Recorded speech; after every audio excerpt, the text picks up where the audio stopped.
ప్రభునందు నాకు అత్యంత ప్రియమైనటువంటి వాళ్ళారా, మన ప్రభువును రక్షకుడైనటువంటి యేసుక్రీస్తు వారి యొక్క శుభనామములు మీ అందరికీ నా హృదయపూర్వకమైన శుభములు, వందనములు తెలియజేస్తున్నాను. ఉదయకాల సమయం దేవుని వాక్యాన్ని ధ్యానం చేసుకుందాం. ఈరోజు వాక్య ధ్యానము కొరకు మనం తీసుకున్నటువంటి లేఖన భాగము ఇర్మియా గ్రంథము 31వ అధ్యాయం 3వ వచనం చదువుకుందాం. చాలా కాలం క్రిందట యెహోవా వాక్కు నాకు ప్రత్యక్షమై ఇట్లా నేను శాశ్వతమైన ప్రేమతో నేను నిన్ను ప్రేమించున్నాను గనుక విడువక నీడల కృప చూపుచున్నాను. ఆమేన్. దేవుని నామమునకు మహిమ కలుగును గాక. మరి యెహోవా వాక్కు ప్రత్యక్షమై యెహోవా దేవుడే స్వయంగా ప్రత్యక్షమై చెప్తున్నటువంటి మాటలు ఏం చెప్తున్నాడు తెలుసా? శాశ్వతమైనటువంటి ప్రేమతో నేను నిన్ను ప్రేమిస్తున్నాను. అలాంటి శాశ్వతమైన ప్రేమను కనపరుస్తున్నాను కాబట్టి నీడల మానక నా కృప నీ పట్ల కనపరుస్తున్నాను. మరి విడువని ప్రేమను, విడువని కృపను మరి నేను విడువక నీడల కృప చూపుతున్నాను అని చెప్పని ఇక్కడ దేవుడు మాట్లాడుతున్నాడు. అవును ప్రియులారా, ఈ లోకంలో అనేక రకాల ప్రేమలు మనం చూస్తూ ఉంటాము. కానీ అవన్నీ కూడా శాశ్వతమైనటువంటి ప్రేమలు కాదు. మరి ముఖ్యంగా మనుషులు చూపించే ప్రేమ ఏది కూడా అది శాశ్వతమైనది కాదు, అశాశ్వతమైనది.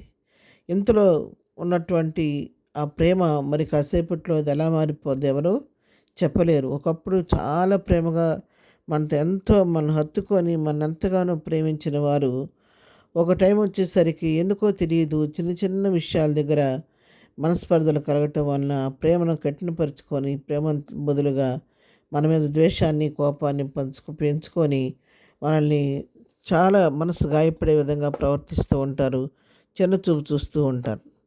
ఎందుకనంటే ఆ హృదయంలో ఉన్నటువంటి ఆ ప్రేమ వారిలో నుంచి తొలగిపోయినందువలన ఆ ప్రేమ స్థానంలో కోపము, ద్వేషము, ఎదుటి వ్యక్తి మీద ఈర్ష్య, అసూయ కలగడం వలన ఆ వ్యక్తిని హృదయపూర్వకంగా ప్రేమించలేకపోతూ ఉంటారు.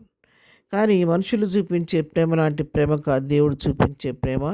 దేవుడు చూపించేది అగాపే ప్రేమ. అది ఎన్నడూ మారని ప్రేమ, మార్పులేని ప్రేమ, కొలతలేని ప్రేమ దేవుడు మన పట్ల కనిపిస్తూ ఉంటాడు. ఈరోజు ప్రేమించి రేపు విడిచిపెట్టే దేవుడు కాదు మన దేవుడు.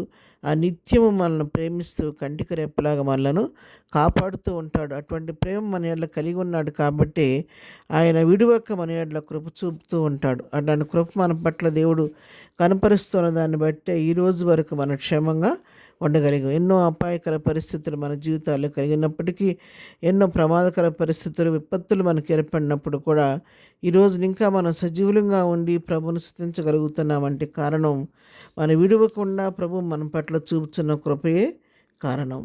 ఎందుకంటే ఆయన ఎన్నడూ కూడా మరి విడవకుండా కంటికి రెప్పలాగా నిన్ను నన్ను తన కవిగిట్లో దాచి భద్రపరిచి మన అవసరక్కర్లన్నీ తన కృపామాదేశం తీరుస్తూ మనం కాచి సంరక్షించే దేవుడు ఆయన.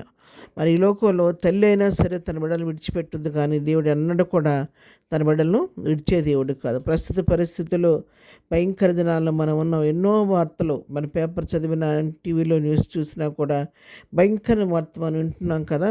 కన్న తల్లి సైతము ఎంతో కర్కశంగా తన బిడ్డలను హతమార్చిస్తుంది. తనకున్నటువంటి ఆ కోరికలు తీర్చుకోవడం కోసం క్షణికమైన ఆవేశం కొరకు మరి ఇంకా రకరకాల తప్పుత్రవ పట్టడం వలన వాళ్ళు ఏం చేస్తున్నారు? అయ్యో నేను కన్న బిడ్డ, నా రక్తం పంచుకుని బిడ్డను కూడా లేకుండా కన్న బిడ్డలను సైతం హతమార్చేసి తమ ఇష్టానుసారంగా లోకంలో జీవించడానికి పరుగులెత్తూ ఉన్నారు. అయితే అటువంటి ప్రేమ కాదు దేవుడు చూపించేది. అందుకే తల్లి అయినా మరిచిన నేను విడువనని చెప్పి మనకు యెషయా గ్రంథం 49వ అధ్యాయం 15వ వచనంలో చెప్పారు. స్త్రీ తన గర్భం పెట్టిన చంటి పిల్లను మరచిన వారైనా మరచదురుగా నేను మరువునని చెప్పి దేవుని వాక్యం సెలవిస్తుంది. అవును ప్రియులారా, కొన్నిసార్లు కన్నా తల్లి కూడా తన ప్రేమను కఠినపరుచుకుంటుంది, కానీ దేవుడు ఎన్నడూ కూడా నీ ఎడల నా ఎడల ప్రేమ చూపక మానడు, కృపను చూపక మానడు. అలాంటి దేవుడు మనకు దేవుడుగా ఉన్నందుకు మనం ఎంతగానో ఆయనకు రుణస్థులమై ఉన్నాము. ఏమిచ్చి ఆ రుణాన్ని తీర్చుకోలేము, కానీ మరి ప్రభు నామమున ప్రభు కృతజ్ఞతాస్తుతులు చెల్లిస్తూ ఆయనకి ఇష్టలుగా ఈ లోకంలో జీవించి ఆయన రాజ్యవ్యాప్తి కొరకు ప్రయాసపడదాం. ప్రార్థన. ప్రేమ కలిగిన తండ్రి, పరిశుద్ధురాని కొందనాలు అయోగ్యులను నా పట్ల మా పట్ల చూపుతున్నటువంటి నీ శాశ్వతమైన ప్రేమను బట్టి నీకు వందనాలు.